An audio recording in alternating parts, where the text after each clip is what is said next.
प्रिय विद्यार्थियों, आज हम हिंदी विषय में पाठ 10 पढ़ेंगे।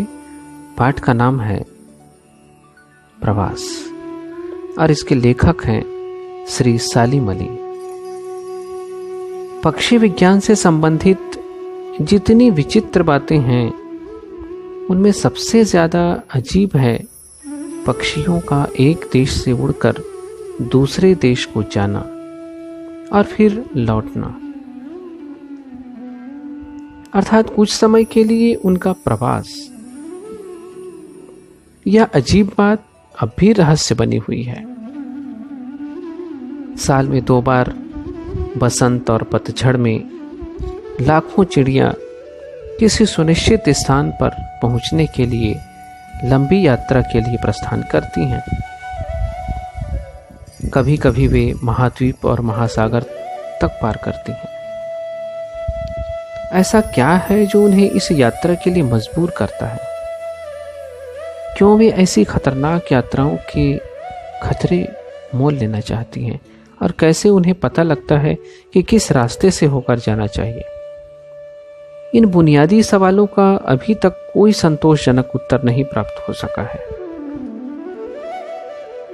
हालांकि सावधानी से किए गए कुछ प्रयोगों और प्रवासी चिड़ियों की घेराबंदी के परिणाम स्वरूप अब हमको पहले की अपेक्षा काफ़ी अधिक तथ्य ज्ञात हो चुके हैं।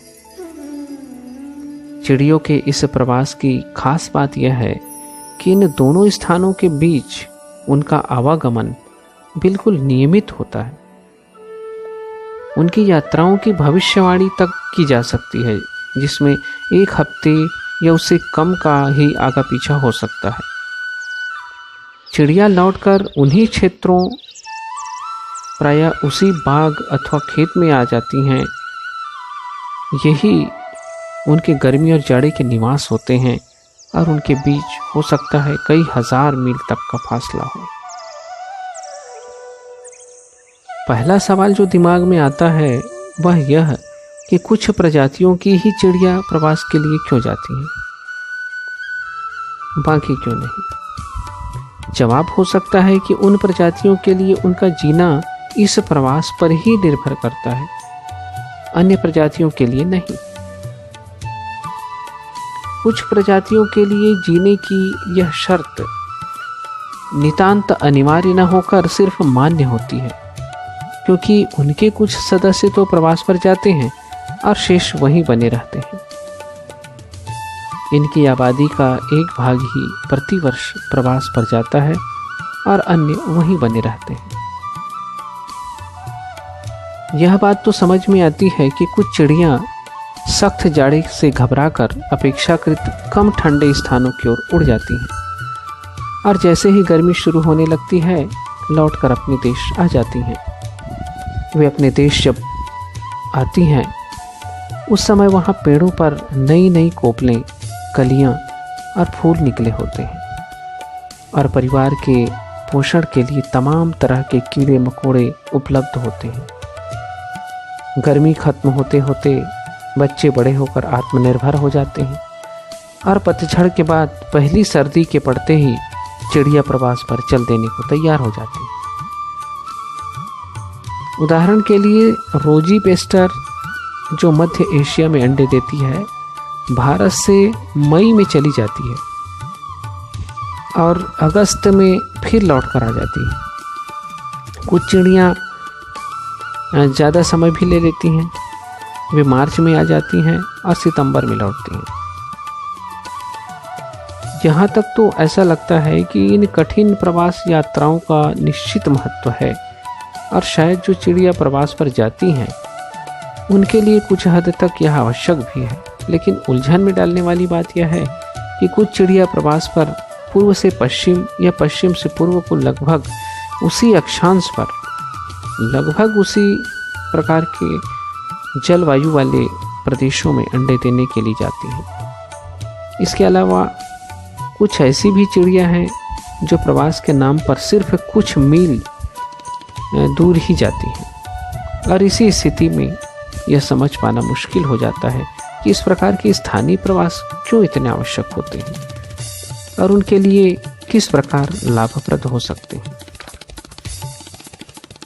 उदाहरण के लिए मुंबई में पीलक और पतरिंगे मानसून के दौरान शहरी इलाका छोड़कर थोड़ी दूर दक्षिण के पठार या मध्य भारत की ओर चले जाते हैं और सितंबर के शुरू में ज़रूर लौट आते हैं। इस संबंध में हम सिर्फ इतना ही मानते हैं कि स्थानीय प्रवास के लिए थोड़ी दूर के लिए बड़ी संख्या में चिड़ियों का घेरा करके इनके आवागमन के बारे में सही आंकड़े न इकट्ठा कर लें। कोई सही जानकारी हो भी नहीं सकती। अपनी इस लंबी यात्रा पर प्रस्थान करने से पहले प्रवासी चिड़िया इसके लिए बाकायदा तैयारी करती हैं। वे खाना अधिक मात्रा में खाती हैं ताकि चर्बी की एक तह सी बैठ जाए जो उनकी यात्रा में उनके शरीर को ताकत प्रदान करती रहे। कुछ चिड़िया अपने अभ्यास करना और झुंड बनाकर उड़ना सीखना शुरू कर देती हैं। प्रयोगों से यह पता चला है कि सूरज निकलने और डूबने से चिड़ियों को प्रस्थान के समय का संकेत मिलता है। लंबी यात्रा में सूरज ही उन्हें कुतुबनुमा का काम देता है। अब यह विश्वास किया जाने लगा है कि चिड़िया सूर्य के कोण के अनुसार ही मार्ग निर्धारित करती है। धुंध और कोहरा पड़ने से जब सूरज छिप जाता है तो संभव है कि चिड़िया थोड़ी देर के लिए अपने रास्ते में इधर उधर हो जाएं, पर जैसे ही कोहरा छटने के बाद दिखाई पड़ना शुरू होता है वे फिर अपने रास्ते पर आ जाती हैं। रास्ते में कोई निशान अगर मिले तो उसका भी ध्यान रखती जाती हैं, पर दिन में उनका पथ प्रदर्शन मुख्य रूप से सूरज और रात में तारे ही करते हैं। चिड़िया अक्सर 600 से 1300 मीटर की ऊंचाई पर उड़ती हैं।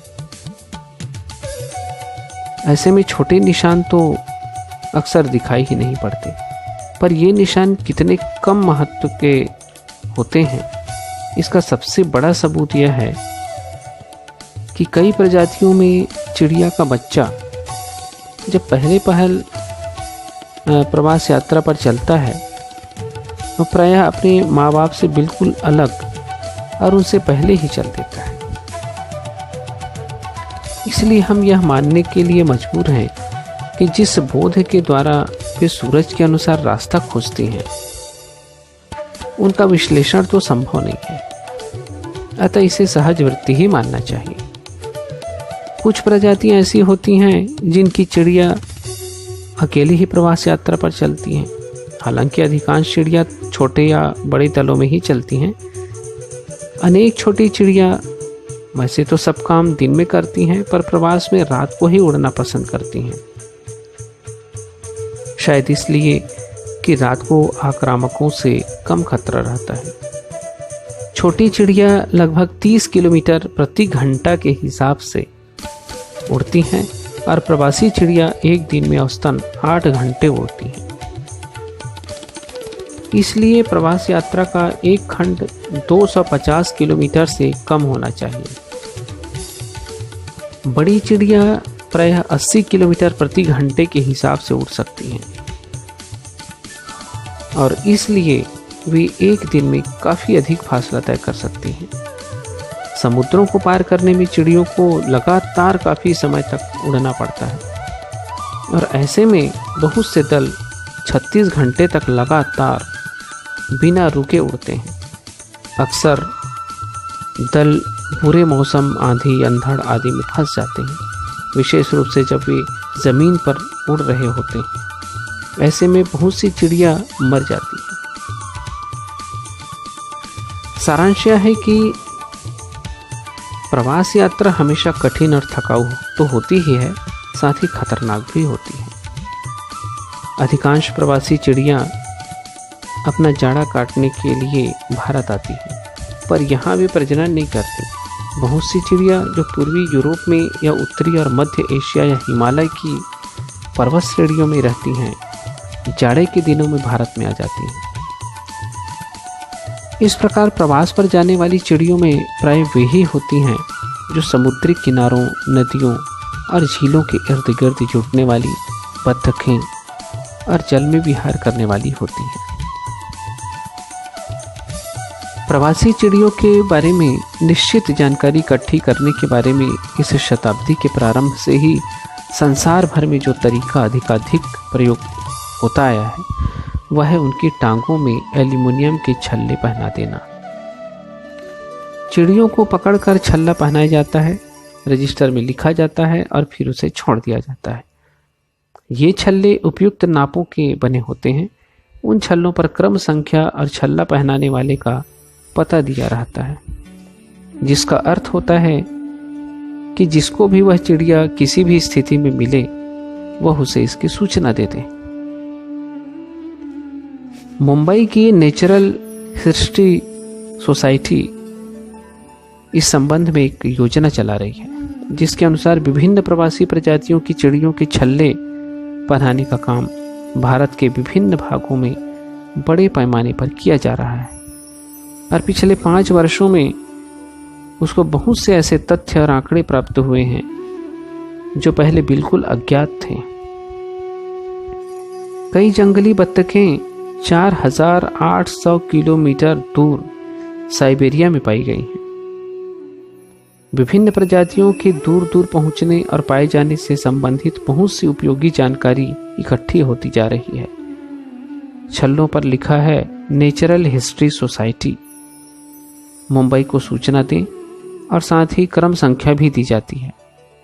पाठकों से निवेदन है कि वे इस बात को अधिक से अधिक लोगों को बताएं, जिससे उनको मालूम हो कि अगर किसी को कोई छल्ले वाली चिड़िया मरी मिले तो उन्हें क्या करना चाहिए। इस प्रकार जो भी सूचना एकत्र होती है बहुमूल्य होती है और कभी भी व्यर्थ नहीं जाती।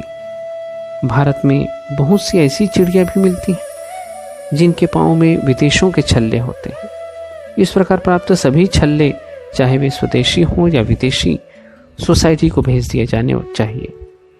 और अगर किसी प्रकार से छल्ला भेजना संभव न हो तो छल्ले का सही नंबर, जिन परिस्थितियों में मिला, तारीख और पाने का स्थान लिखकर भेज दिया जाए।